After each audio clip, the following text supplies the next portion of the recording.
내 이름을 멸시하는 제사장들아, 나 만군의 여호와가 너희에게 이르기를 이들은 그 아버지를 종은 그 주인을 공경하나니 내가 아버지일진대 나를 공경함이 어디 있느냐.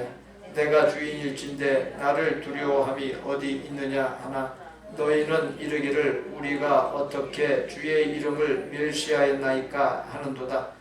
너희가 더러운 떡을 나의 제단에 드리고도 말하기를 우리가 어떻게 주를 더럽게 하였나이까 하는도다. 이는 너희가 여호와의 식탁은 경멸히 여길 것이라 말하기 때문이라. 만군의 여호와가 이르노라. 너희가 눈먼 희생제물을 바치는 것이 어찌 악하지 아니하며 저는 것 병든 것을 드리는 것이 어찌 악하지 아니하냐. 이제 그것을 너희 총독에게 드려보라. 그가 너를 기뻐하겠으며 너를 받아주겠느냐. 만군의 여호와가 이르노라. 너희는 나 하나님께 은혜를 구하면서 우리를 불쌍히 여기소서 하여 보라. 너희가 이같이 행하였으니 내가 너희 중 하나인들 받겠느냐. 만군의 여호와가 이르노라. 너희가 내 제단 위에 헛되이 불사르지 못하게 하기 위하여 너희 중에 성전문을 닫을 자가 있었으면 좋겠도다. 내가 너희를 기뻐하지 아니하며 너희가 손으로 드리는 것을 받지도 아니하리라. 만군의 여호와가 이르노라. 해 뜨는 곳에서부터 해 지는 곳까지의 이방 민족 중에서 내 이름이 크게 될 것이라. 각처에서 내 이름을 위하여 분향하며 깨끗한 제물을 드리리니 이는 내 이름이 이방 민족 중에서 크게 될 것임이니라. 그러나 너희는 말하기를 여호와의 식탁은 더러워졌고 그 위에 있는 과일 곧 먹을 것은 경멸히 여길 것이라 하여 내 이름을 더럽히는도다. 만군의 여호와가 이르노라. 너희가 또 말하기를 이 일이 얼마나 번거로운고 하며 코웃음치고 흠칫 물건과 저는 것 병든 것을 가져왔느니라. 너희가 이같이 봉헌물을 가져오니 내가 그것을 너희 손에서 받겠느냐. 이는 여호와의 말이니라. 짐승떼 가운데에 수컷이 있거늘 그 소원하는 일에 흠 있는 것으로 속여 내게 드리는 자는 저주를 받으리니 나는 큰 임금이요 내 이름은 이방 민족 중에서 두려워하는 것이 됨이니라. 만군의 여호와의 말이니라. 너희 제사장들아, 이제 너희에게 이같이 명령하노라. 만군의 여호와가 이르노라. 너희가 만일 듣지 아니하며 마음에 두지 아니하여 내 이름을 영화롭게 하지 아니하면 내가 너희에게 저주를 내려 너희의 복을 저주하리라. 내가 이미 저주하였나니 이는 너희가 그것을 마음에 두지 아니하였습니다. 보라, 내가 너희의 자손을 꾸짖을 것이요 똥 곧 너희 절기의 희생의 똥을 너희의 얼굴에 바를 것이라. 너희가 그것과 함께 제하여 버림을 당하리라. 만군의 여호와가 이르노라. 내가 이 명령을 너희에게 내린 것은 레위와 세운 나의 언약이 항상 있게 하려 함인 줄을 너희가 알리라. 레위와 세운 나의 언약은 생명과 평강의 언약이라. 내가 이것을 그에게 준 것은 그로 경외하게 하려 함이라. 그가 나를 경외하고 내 이름을 두려워하였으며 그의 입에는 진리의 법이 있었고 그의 입술에는 불의함이 없었으며 그가 화평함과 정직함으로 나와 동행하며 많은 사람을 돌이켜 죄악에서 떠나게 하였느니라. 제사장의 입술은 지식을 지켜야 하겠고 사람들은 그의 입에서 율법을 구하게 되어야 할 것이니 제사장은 만군의 여호와의 사자가 됨이거늘 너희는 옳은 길에서 떠나 많은 사람을 율법에 거스르게 하는도다. 나 만군의 여호와가 이르노니 너희가 레위의 언약을 깨뜨렸느니라. 너희가 내 길을 지키지 아니하고 율법을 행할 때에 사람에게 치우치게 하였으므로 나도 너희로 하여금 모든 백성 앞에서 멸시와 천대를 당하게 하였느니라 하시니라.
김한준 전무님은 자기의 생을 손두리째 하나님께 드렸습니다. 복음의 비밀을 터득한 날로부터 깨달은 날로부터 하나님께 생을 드렸는데, 이와 같은 믿음의 선진들의 애씀과 희생이 있었기 때문에 오늘날의 대한민국이 있을 수 있는 것이고, 이 자리에 우리가 있을 수 있는 것입니다. 우리 역시 그와 같은 믿음의 선진들의 애씀과 희생을 본받아서 우리 역시 하나님 앞에 드릴 수 있는 최고의 것을 드림으로 말미암아 우리의 후손들에게 더 나은 미래를 선사할 수 있는 믿음의 선진들이 다 되실 수 있기를 바랍니다.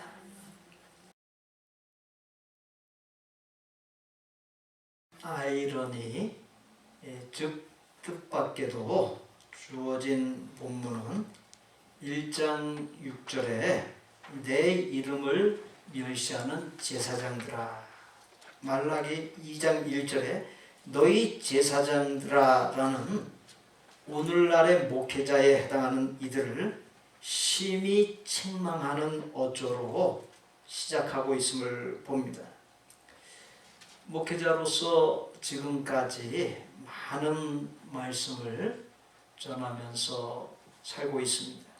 말씀을 전할 때마다 말씀을 받는 대상이 성도만이 아닌 말씀을 전하는 목회자인 저 자신도 포함된다라고 하는 사실을 말씀드립니다.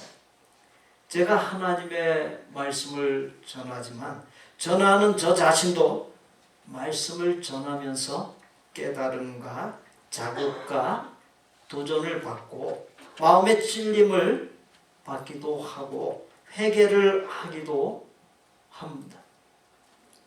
성도들이 말씀을 받으면서 가끔 나 들으라고 하는 말인가라고 오해하는 경우가 있을 수 있습니다. 그러나 하나님의 말씀은 특정한 성도가 아닌 모든 성도, 모든 목회자가 대상이 된다는 사실을 늘 유념하면서 하나님의 말씀을 받으시고 아무런 오해 없이 받으실 수 있기를 바랍니다. 사실 오늘 본문도 이미 말씀했듯이 내 이름을 멸시하는 제사장들아, 너희 제사장들아고 하는 말은 성도들보다도 목회자들에게 직격탄을 날리는 것으로서 목회자들이 상당한 부담을 안고서 준비하고 전하고 받아야 할 말씀입니다. 제사장이나 목회자는 늘 하나님 곁에 있으면서 성도들을 하나님께 바로 인도해야 할 존재이기에 성도들보다도 책임이 훨씬 더 큽니다. 보면 하나님께서 제사장 곧 목회자와 성도에 해당하는 이스라엘 백성의 잘못된 모습들을 질책하는 이유들을 기록하고 있습니다. 이제부터 전하는 말씀에서 제사장과 이스라엘 백성을 하나로 묶어 이스라엘 백성이라고 언급하겠습니다. 지난 주일 말씀에서 이스라엘 백성이 말라기 선지자가 한 말을 갖고 오해한다 했습니다. 어떤 오해였습니까? 하나님께서 이스라엘 백성을 사랑한다 선포했는데 어떻게 사랑했습니까? 그 증거가 무엇입니까? 라고 항변하며 자신들은 하나님께 받은 사랑이 없다라고 오해를 했습니다. 이 시간에 주어진 본문은 두 번째 오해를 보여주고 있습니다.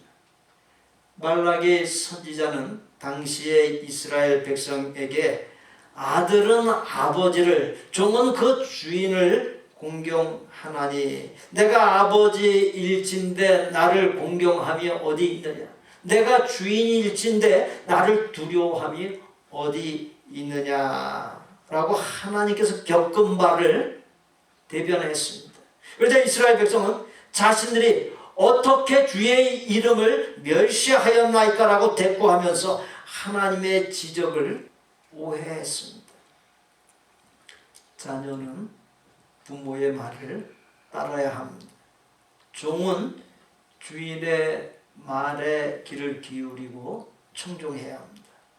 하나님은 이스라엘 백성이 하나님의 자녀라고 하면서도 하나님을 공경하지 아니하고 하나님의 종이라고 하면서도 하나님을 두려워하지 않는다고 책망하셨습니다. 그런데도 정작 본인들은 어떻게 주의 이름을 멸시하였나이까? 전혀 그런 적이 없다라고 오해하면서 하나님의 지적을 인정하지 않았습니다.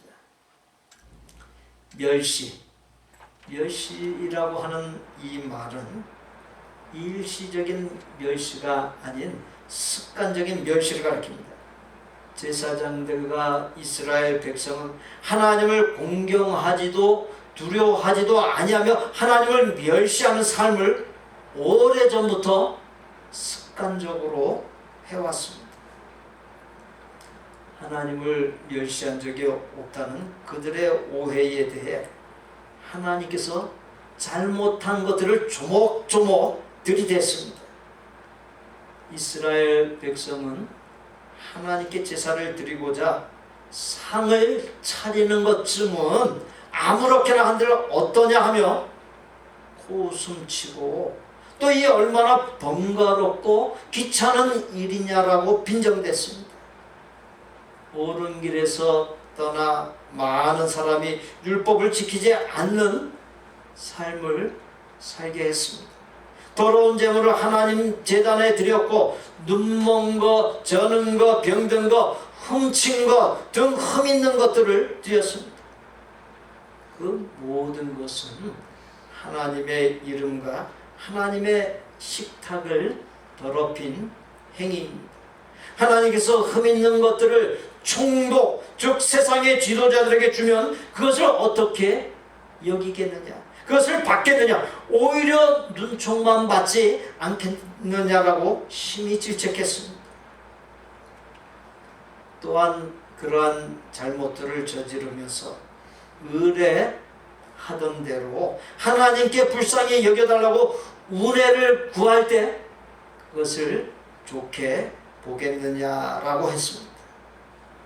본문 2장 3절에 자손을 꾸짖는다라는 말이 나오는데 이 말의 의미는 땅의 소산이 매우 적게 될 것이다 라고 하는 의미입니다.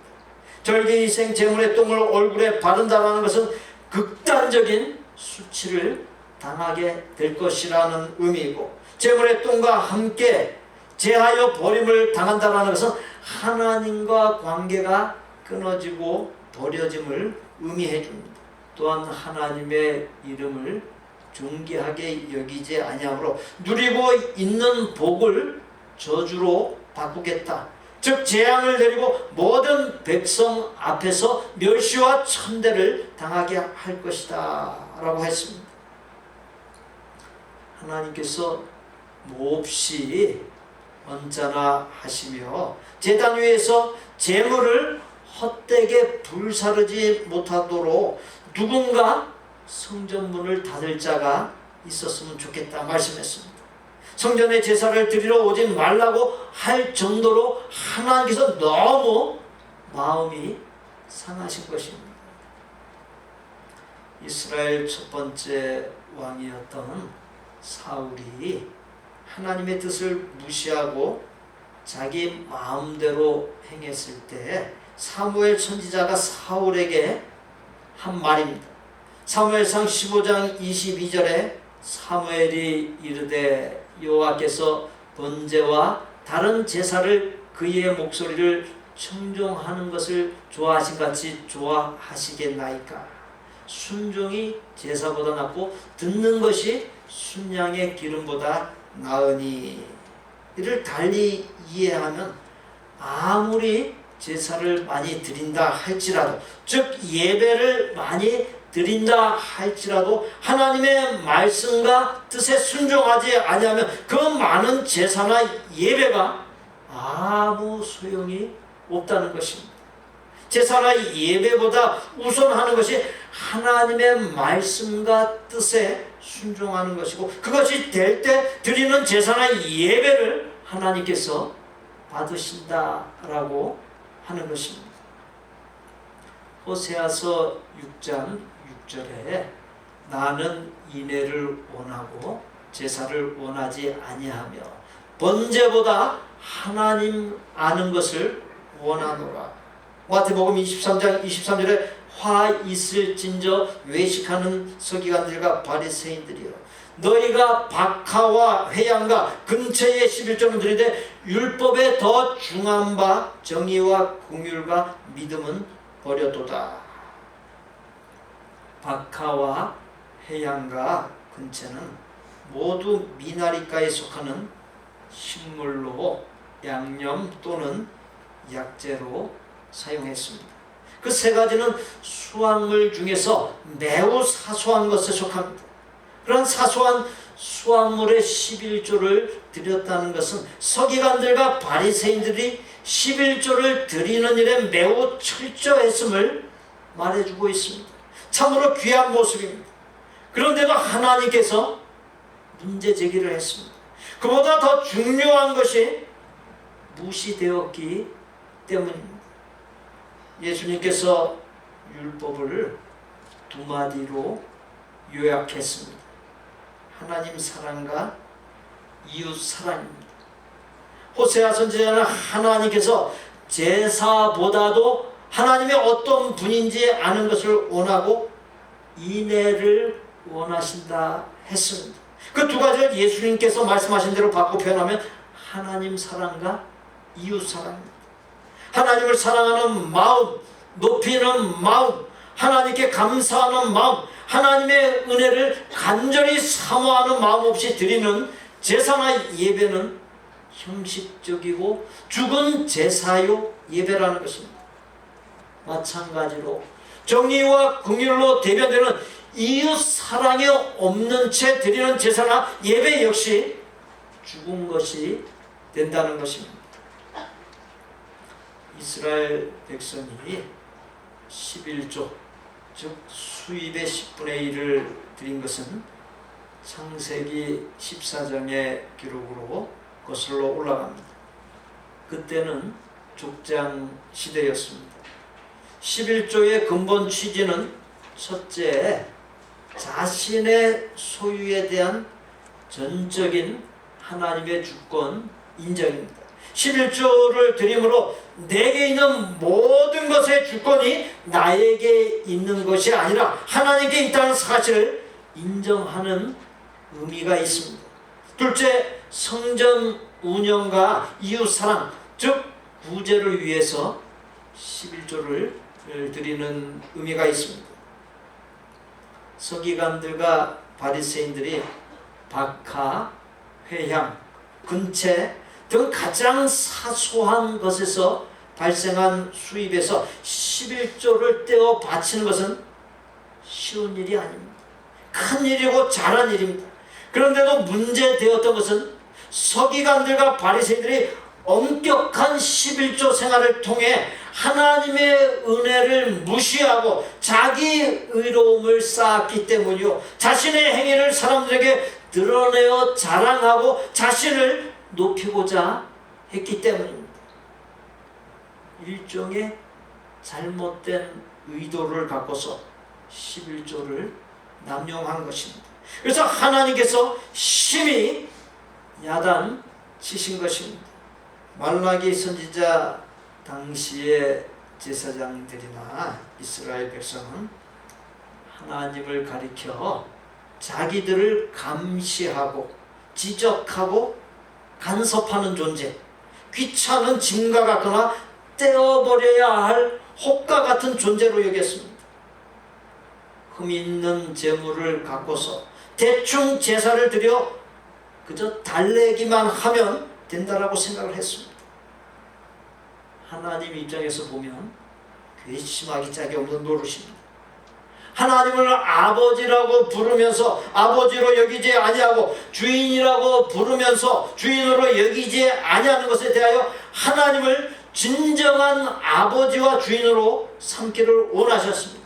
즉 하나님께서 우리와 자녀인 우리와 인격적인 관계가 회복되기를 원하신 것입니다. 그것이 하나님의 진심입니다. 예루살렘으로 돌아온 이스라엘 백성은 하나님께 드리는 제사, 예배만으로는 도저히 자신들을 지킬 수 없다고 오해했습니다. 세상에서 편안하게 잘 살기 위해서는 이방 총독과 같은 권세가들에게 뇌물을 갖다 바쳐 잘 보여야만 한다 생각했습니다.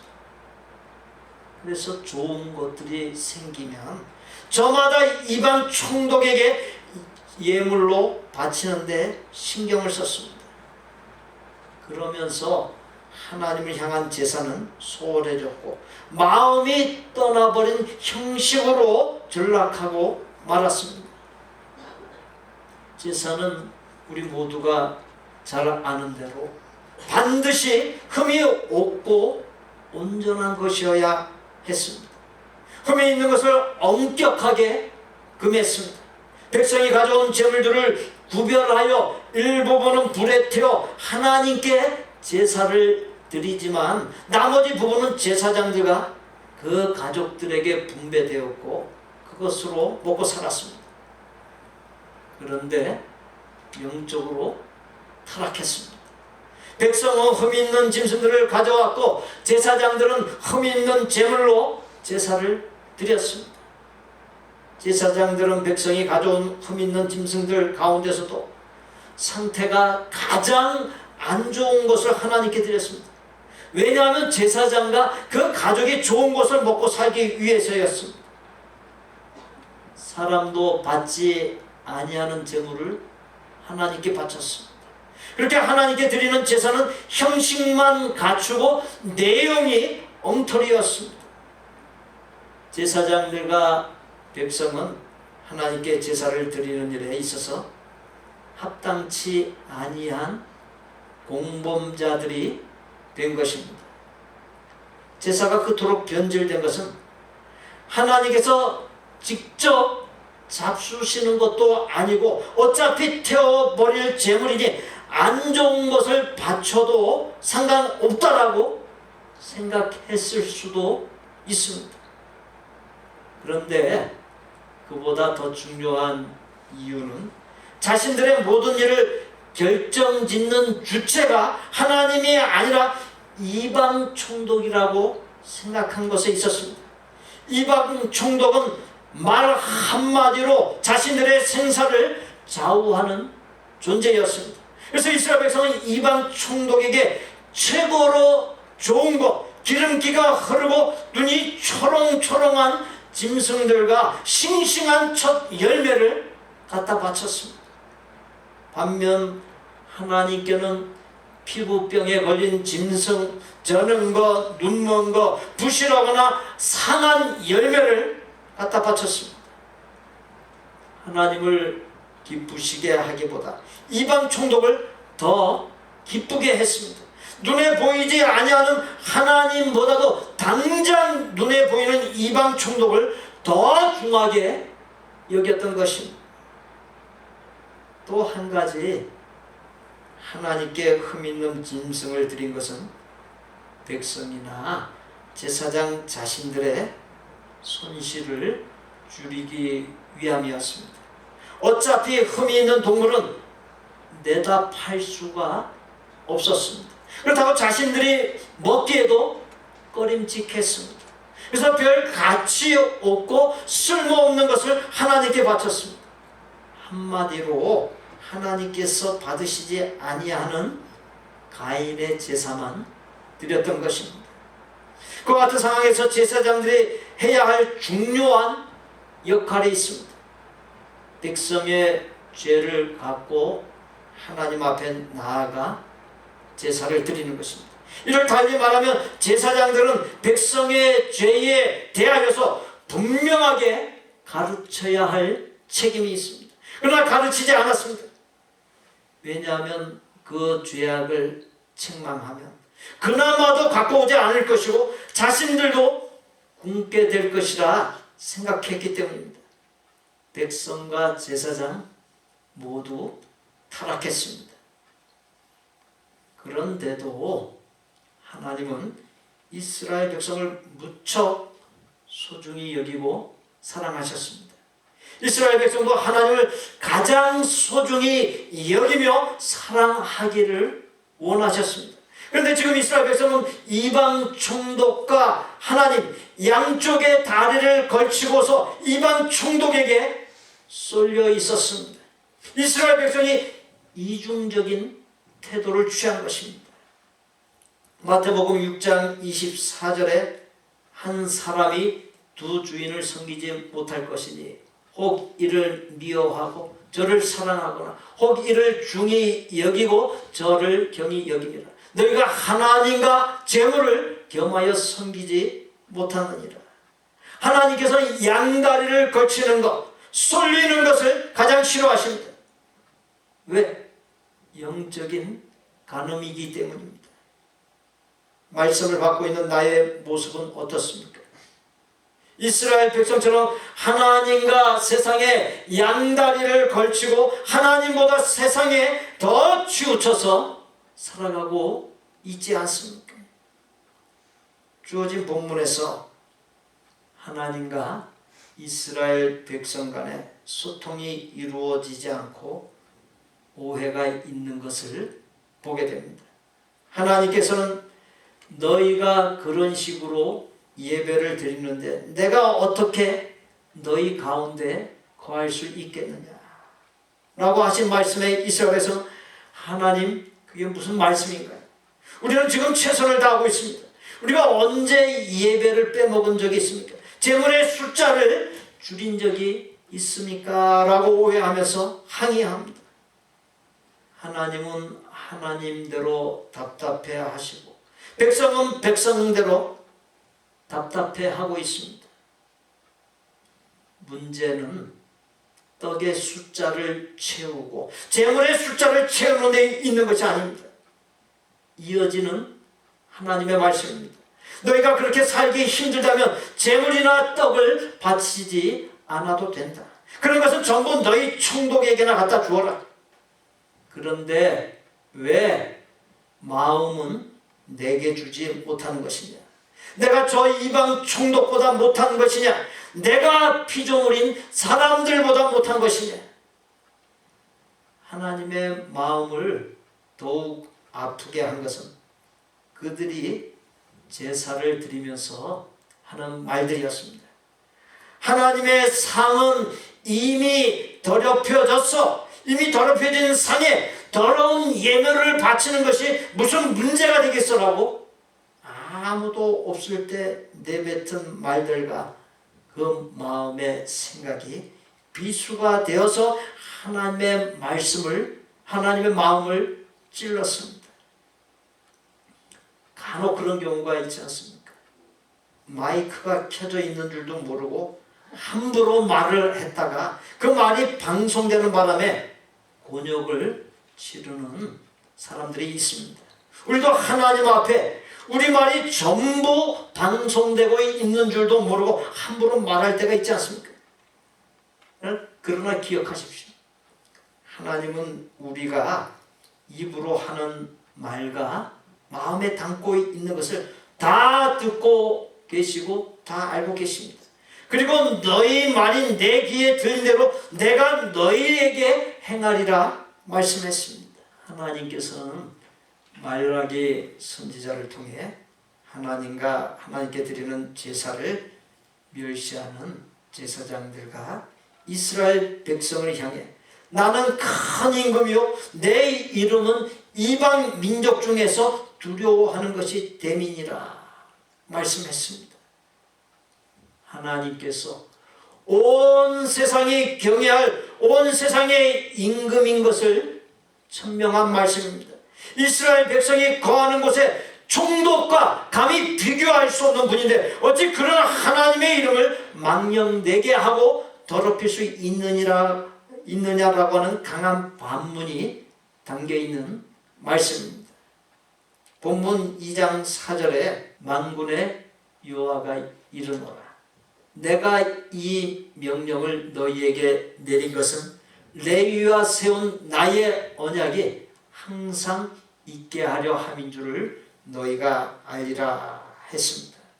하나님께서 제사장들과 이스라엘 백성의 잘못을 적나라하게 지적하시면서 심히 책망하신 것은 심판과 저주와 재앙이 아닌 회개와 구원에 있고 레위 즉 제사장들과 세운 언약이 항상 잘 지켜지는 것에 있습니다.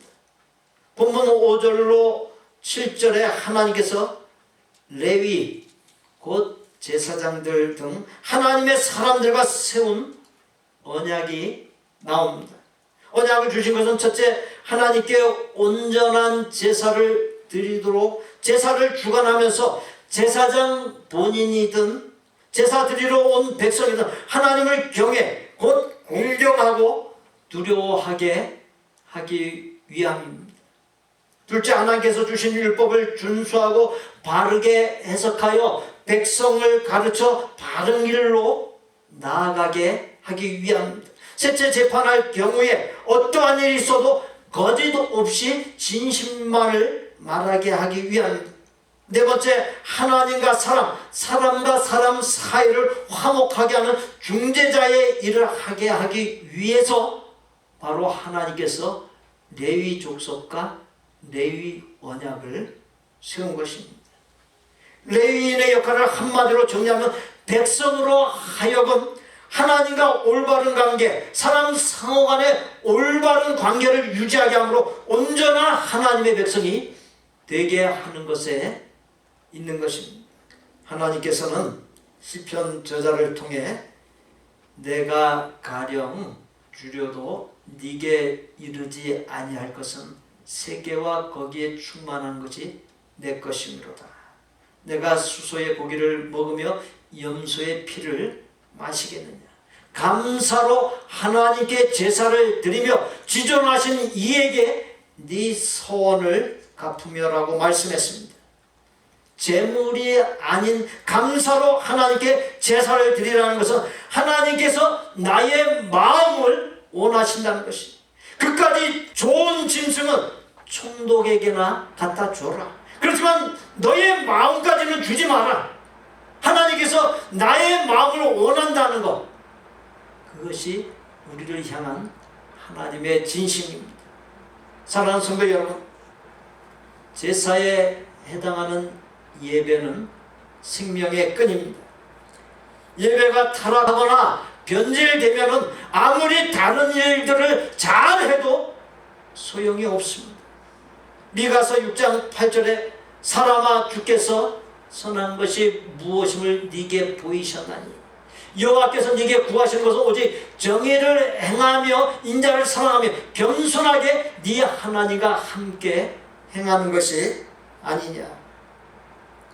하나님께서 나에게 원하시는 진심은 독생자를 내어주신 하나님의 그 엄청난 희생의 사랑에 늘 하나님과 인격적인 교제를 하면서 하나님과 동행하는 것이요, 하나님께 마음을 두고 하나님을 사랑하는 것이요, 정의 곧 올바르게 살아가는 것으로 응답하는 것입니다. 하나님께서 원하시는 진심을 주어진 본문에서 찾는다면 하나님께 드리는 제사에 해당하는 예배를 온전하게 회복함으로 하나님을 아버지요 주인으로 나는 아버지를 사랑하고 공경하고 순종하는 온전한 자녀요 종이 되는 것입니다. 하나님께서 원하시는 진심은 내가 세상에서 살더라도 세상의 마음을 빼앗기지 아니하고 하나님께 마음을 두는 것입니다. 세상이라고 하는 것을 살아가는 데 있어서 수단이나 과정으로 여기고 그것을 목적 삼지 말라는 것입니다. 모든 삶의 목적, 존재의 목적을 오직 하나님께 두라는 것입니다. 그런즉 너희가 먹든지 마시든지 무엇을 하든지 다 하나님의 영광을 위하여 하라는 말씀대로 행하면서 하나님께서 나의 삶을 어떻게 인도하시는지, 나의 삶에 어떤 역사를 이루시는지, 나를 책임져 주시는지 그렇지 않은지를 살펴보십시오. 이 말씀대로 살면서 살펴보라는 것이 반드시 책임져 주시는 하나님의 놀라운 은혜를 경험하게 해주십니다. 인간의 상상과 기대를 넘어선 복을 주시고 나를 영광스럽게 해주시고 천국의 평강을 누리게 해주십니다. 하나님께서 주시는 평안이 없는 이 땅에서의 복과 성공은 반쪽의 복과 성공입니다. 하나님께서 주시는 평안이 있을 때 온전한 복과 성공이 되는 것입니다. 사랑하는 성도 여러분, 하나님께 드리는 나의 예배가 어떤 예배였는지, 나는 어떤 예배자였는지를 점검해보고 하나님께서 원하시는 진심이 형식이 아닌 나의 마음을 드리는 것에 있음을 알고 독생자를 내어주신 하나님의 그 엄청난 희생의 사랑에 하나님을 진정으로 사랑하는 나의 마음을 드리고 무엇을 하든지 하나님께 초점을 맞추고 오직 하나님의 영광을 위하여 하는 복된 삶이 되시기를 예수님의 이름으로 축복합니다. 우리 구주 예수 그리스도의 은혜와 아버지 하나님의 거룩하고 완전한 사랑과 성령님의 교통 내주 역사하심이 하나님께 드리는 나의 예배가 어떤 예배였는지, 나는 어떤 예배자였는지를 점검해보고 하나님께서 원하시는 진심이 형식이 아닌 나의 마음을 드리는 것에 있음을 알고 독생자를 내어주신 하나님의 희생의 사랑에 하나님을 진정으로 사랑하는 나의 마음을 드리고 무엇을 하든지 하나님께 초점을 맞추고 오직 하나님의 영광을 위하여 하는 복된 삶을 사는 가운데 반드시 책임져 주시는 하나님의 놀라운 은혜를 경험하고 인간의 상상과 기대를 넘어선 복과 영광과 천국의 평강을 누리기를 소원하고 작정하는 아름다운 마음의 성도들과 그 가족과 생업과 학업과 대인관계와 미래 위에 우리 복된 교회 신앙 공동체 위에 우리가 사랑을 나누는 곳들과 사역자들 위에 이제로부터 영원토록 함께 계실지어다. 아멘.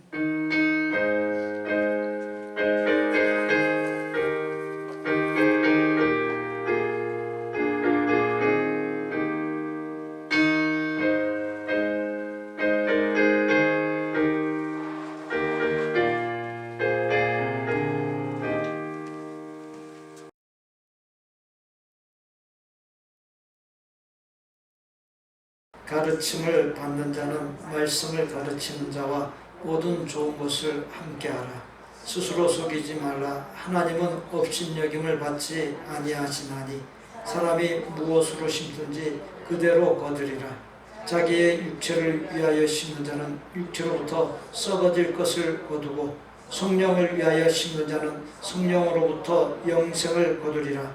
우리가 선을 행하되 낙심하지 말지니 포기하지 아니하면 때가 이름에 거두리라. 그러므로 우리는 기회 있는 대로 모든 이에게 착한 일을 하되 더욱 믿음의 가정들에게 할지니라.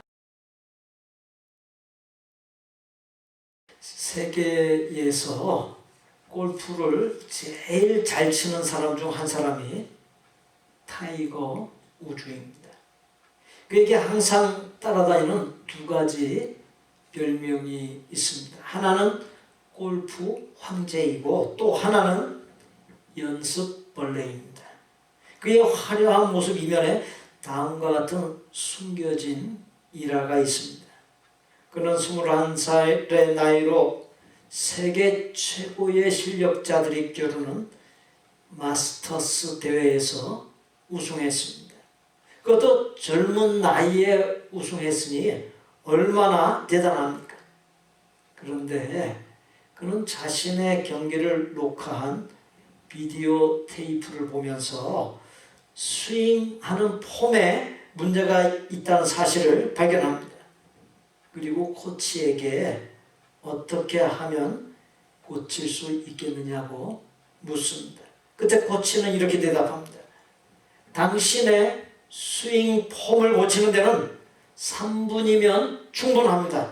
그러나 그것에 익숙해져 최고의 경기력, 능력을 갖추기 위해서는 2년이 필요합니다. 그러니까 앞으로 2년 동안 우승할 생각을 접으십시오.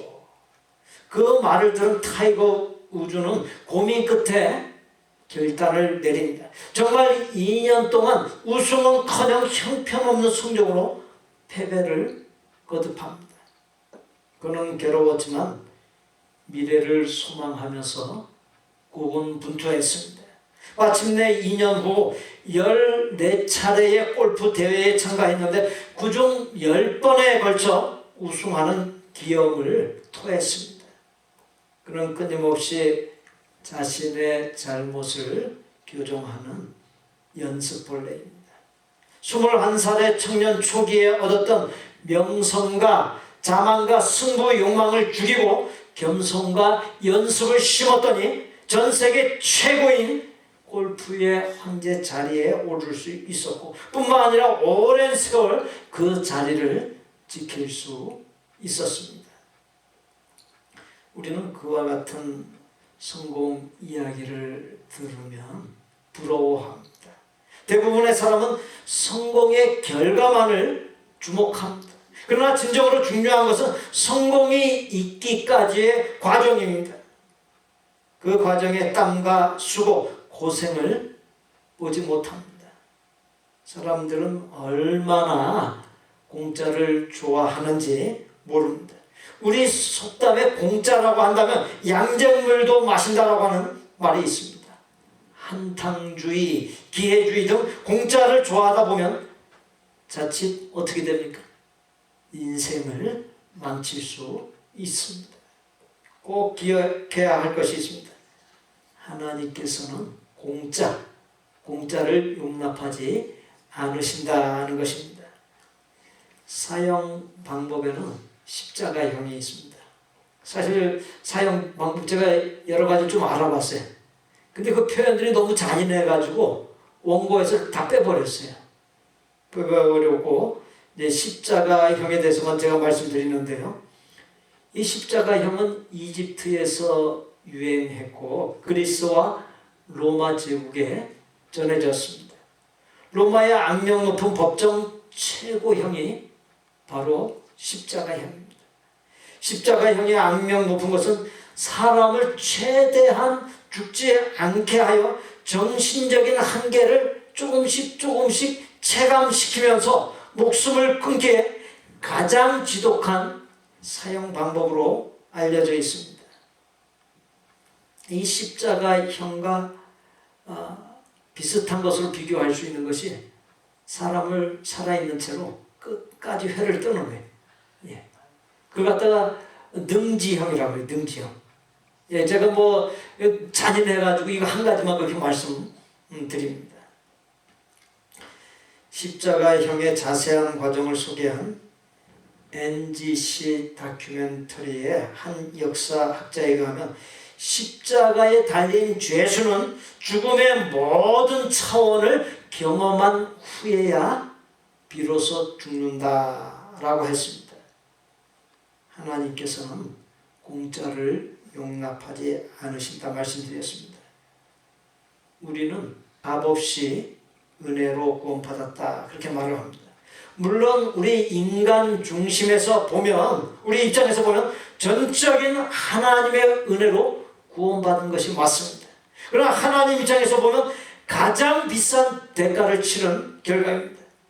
가장 지독한 사형 방법인 십자가에 가장 사랑하는 독생자를 내어주는 하나님의 자기 희생이라고 하는 형언할 수 없는 엄청난 대가를 치른 것입니다. 독생자를 아버지의 가슴에 묻는 처절한 고통이란 대가를 치름으로 멸망에 이를 죄, 영원한 고통만이 가득한 지옥으로부터 우리를 구원해 주신 것입니다. 우리의 인생 모든 여정도 가만히 살펴보면 공짜가 없습니다. 그 어떤 결과를 얻기까지 공짜로 이루어지는 것은 없습니다. 수고와 땀과 노력의 산물인 것입니다. 인생의 10%는 당신에게 무슨 일이 일어나느냐로 구성되며 나머지 90%는 그 일에 당신이 어떻게 반응하느냐로 구성된다. 어떻게 반응한다라고 하는 의미는 뭐예요? 뭘 투자하고 무엇을 노력하고 무엇을 심는 여하에 따라서 인생은 달라진다라고 하는 말이 됩니다. 어떻게 반응하느냐는 말을 달리 이해하면 일어난 일에 어떤 태도를 보이느냐, 어떤 노력을 기울이냐, 어떤 대가를 치르느냐, 한마디로 하면 무엇을 뿌리고 심느냐를 가리킵니다. 마이크로소프트사의 빌 게이츠는 나는 힘이 센 강자도 아니고 그렇다고 두뇌가 뛰어난 천재도 아닙니다. 날마다 새롭게 변화되었을 뿐입니다 라고 했습니다. 오늘날의 빌 게이츠를 만든 것은 뭐예요? 날마다 변화를 이루는 삶을 심은 거예요. 그 삶을 뿌린 거예요. 그렇기 때문에 오늘날의 빌 게이츠가 될 수 있었던 것입니다. 우리는 주변에서 위대한 일을 이루어 놓았던 사람들의 결과보다도 결과에 이르기 위해 뿌리고 심었던 것들, 그것들을 주목할 수 있어야 합니다. 수고한 사람과 수고하지 않은 사람이 똑같이 대우를 받는다면 그것은 불공평하지 않겠습니까? 하나님은 공의로운 분입니다. 무엇을 심었느냐에 따라서 그대로 거두게 하십니다. 그러한 사실이 바로 오늘 본문에 나와 있는 창조자 하나님의 심은 대로 거두게 하는 법칙, 그 법칙에 잘 나타나 있습니다. 미국은 세계의 경제를 좌우할 정도로 막강한 힘을 가지고 있습니다. 경제력만이 아니라 군사력도 마찬가지입니다. 지금으로부터 독립한 1776년으로 거슬러 올라가면 역사가 246년밖에 안 된 나라가 어떻게 세계 최강의 나라가 될 수 있었습니까? 현 미국인들의 조상, 그 신앙의 자유를 찾아 나섰던 청교도들이 하나님 앞에서 복받을 만한 합당한 씨를 심었기 때문에 오늘날 그 후손들이 열매를 거두고 있는 것입니다. 미국에 처음 도착한 청교도들은 가장 먼저 교회를 세웠습니다. 그 다음에 학교를 세우고 살 집은 마지막에 가서야 지었습니다. 초기 정착기의 수많은 어려움 속에서도 철저하게 하나님을 바라보고 하나님 중심의 삶을 살았고 언제나 하나님께 감사의 열매를 드렸습니다. 그것이 바로 청교도들이 뿌린 씨앗입니다. 사랑하는 성도 여러분, 이 자리에 우리와 우리의 후손이 복받기를 원하십니까? 그렇다고 한다면 하나님 앞에 복받을 만한 씨앗들을 풍성히 심어야 합니다. 왜냐하면 하나님께서는 심은 대로 거두게 하시는 공의로우신 하나님이시기 때문입니다. 본문은 모든 성도를 농부로 비유하면서 무엇을 심어야 하고 어떤 열매를 거두어야 하는지를 가르쳐주고 있습니다. 세상에는 일정한 법칙이 있습니다. 자연에는 자연법이 있고 우주에는 우주 공간의 법이 있습니다. 사람에게는 양심의 법이 있고 신령한 영적 세계에는 영적인 법칙이 있습니다. 그 모든 법칙들은 하나님께로부터 온 법칙들입니다. 하나님께서 인간에게 주신 자연 법칙 중에는 심은 대로 거두게 하는 법칙이 있습니다. 이 심은 대로 거두게 하는 법칙은 망고불변의 법칙입니다. 그 아주 오랜 세월의 흐름 속에서도 변함이 없는 법칙입니다. 콩을 심었으면 콩을 거두고 팥을 심었으면 팥을 거두게 되는 법입니다. 콩을 심었는데 호박을 거둘 수 없고 팥을 심었는데 수박을 거둘 수 없습니다. 무엇을 심든지 심은 대로 거두게 하는 것이 자연의 법칙입니다. 이는 농사에서뿐만 아니라 우리네 인생사에서도 마찬가지입니다. 인생도 심은 대로 거두기 마련입니다. 인생을 정의한다면 씨를 뿌리는 것이다 라고 할 수 있습니다. 매 순간 좋은 씨든 나쁜 씨든 뿌리고 심는 것이 바로 인생살이입니다. 매일의 생활 속에서 무엇인가를 쉼없이 뿌리고 심습니다. 우리는 하고 있는 생각, 말, 행동 등 그 무엇이든 순간 쉼없이 뿌리고 있습니다. 쉼없이 뿌리고 심는 데 있어서 가장 중요한 바가 무엇이겠습니까? 무엇을 심느냐라는 것입니다. 심은 대로 거둔다는 하나님의 법칙에서 발견할 수 있는 분명한 한 가지 사실이 있습니다. 심는 것은 자유가 있지만 거두는 것은 자유가 없다는 것이 심은 대로 거두기 때문에 현재는 과거의 아들이자 미래의 어머니입니다. 과거의 나의 삶이 현재의 나의 삶을 결정하고 현재의 나의 삶이 미래의 나의 삶을 결정짓습니다.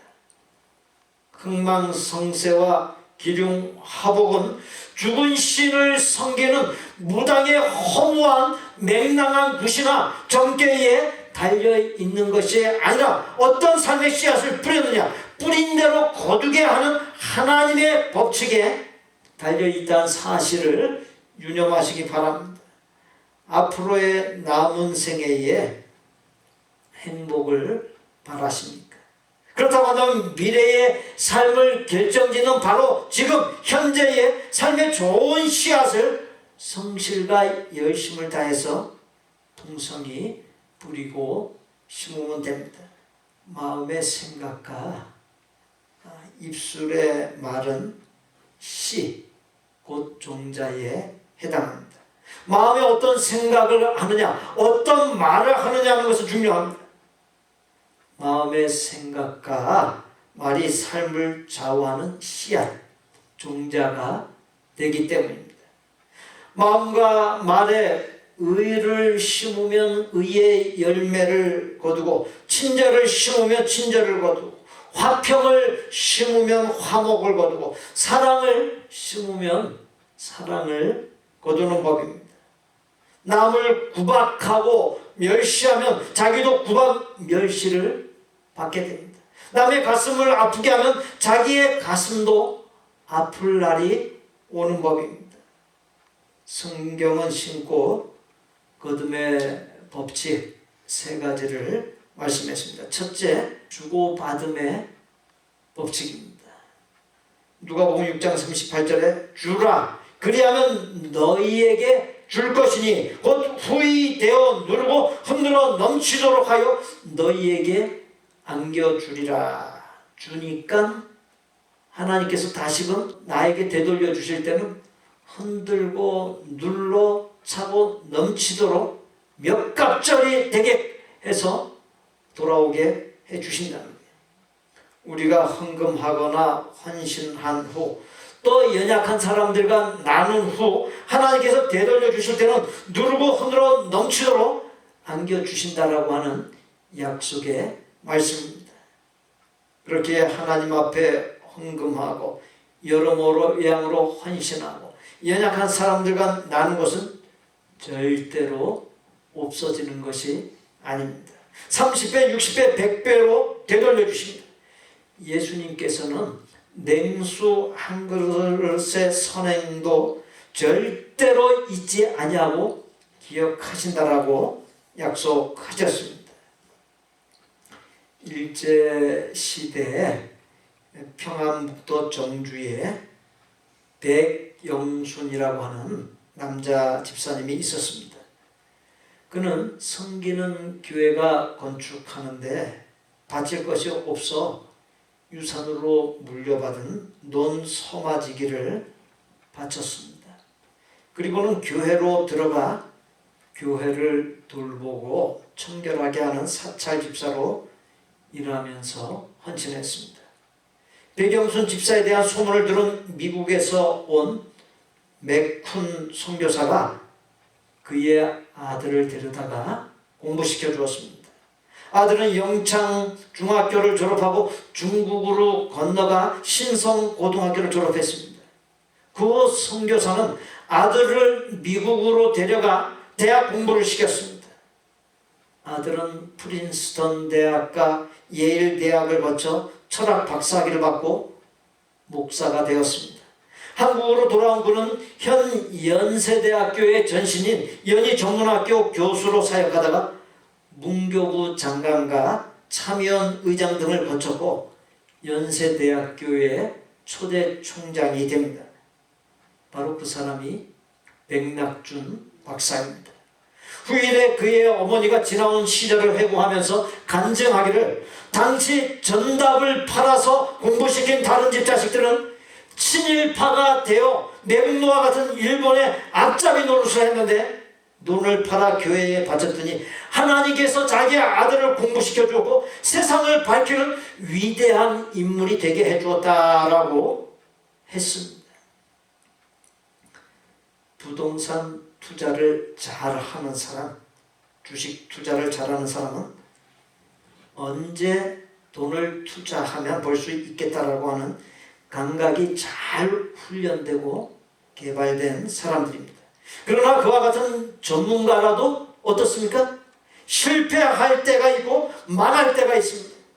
전문가라고 해서 다 돈을 버는 것이 아닙니다. 요즘 주가가 막 이 밑바닥이 어딘지 모르고 계속 떨어져. 이 주식 때문에 망한 사람들이 헤아릴 수 없이 많습니다. 그 무엇보다도 하늘에 투자하는 투자 감각을 잘 훈련하고 개발하십시오. 세상 전문가라도 실패하고 망하지만 하늘 곧 하나님께 투자하면 하나님의 밭에 심으면 절대 실패가 없고 망하지 않습니다. 예수님의 이름으로 하고 예수님을 위해서 하는 모든 일은 천국의 보화를 쌓는 일입니다. 이 땅에 쌓아두면 언젠가 다 없어져 버리지만 하늘나라에 쌓아둔 것은 영원히 없어지지 않는 것입니다. 예수님의 이름으로 하고 예수님을 위해서 하는 모든 생각과 말과 행동은 선한 씨앗을 심는 것입니다.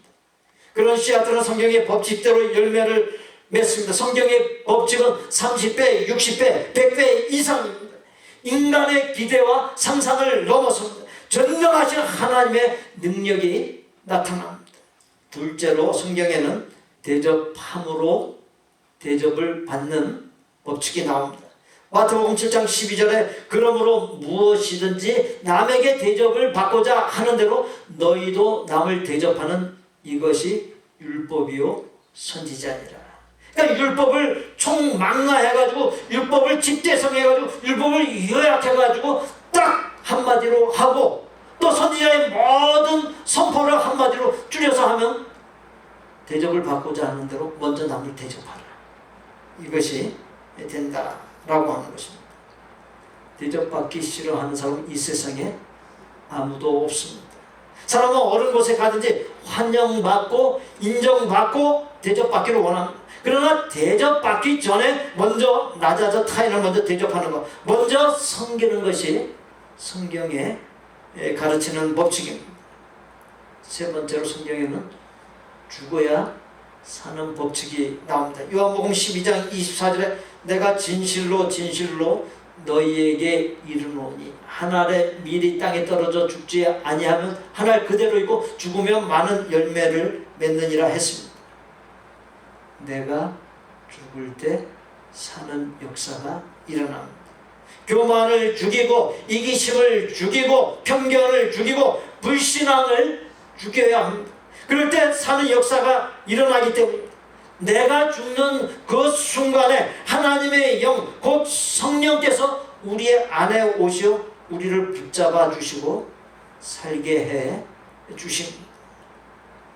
본문 7절에 스스로 속이지 말라. 하나님은 업신여김을 받지 아니하시나니 사람으로 무엇으로 심든지 그대로 거두리라 말씀했습니다.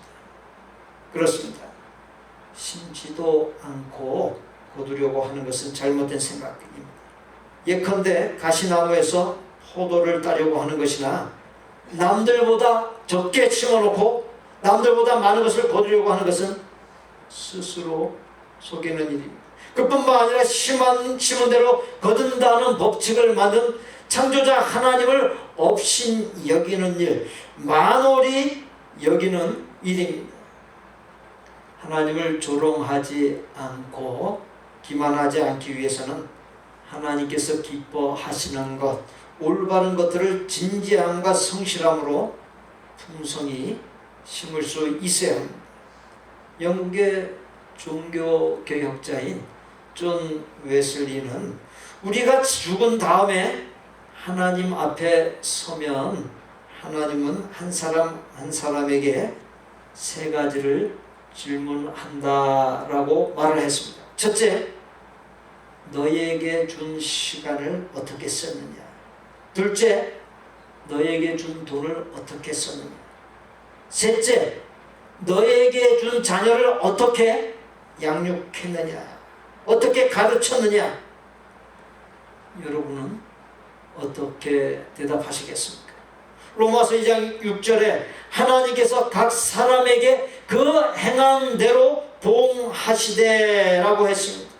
하나님께 가져갈 수 있는 것은 하나님을 생각하면서 행하였던 아름다운 것들입니다.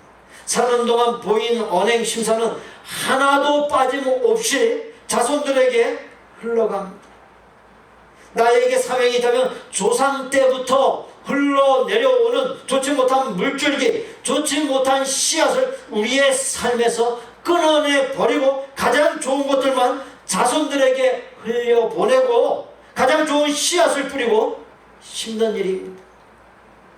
하나님을 생각하면서 아름다운 것, 영원한 것을 심는 일입니다. 우리 모두 지금까지 심어왔던 것들이 무엇이었는지를 돌아보고 이 시간 이후로 무엇을 심을 것인가를 곰곰이 생각해 볼 수 있기를 바랍니다.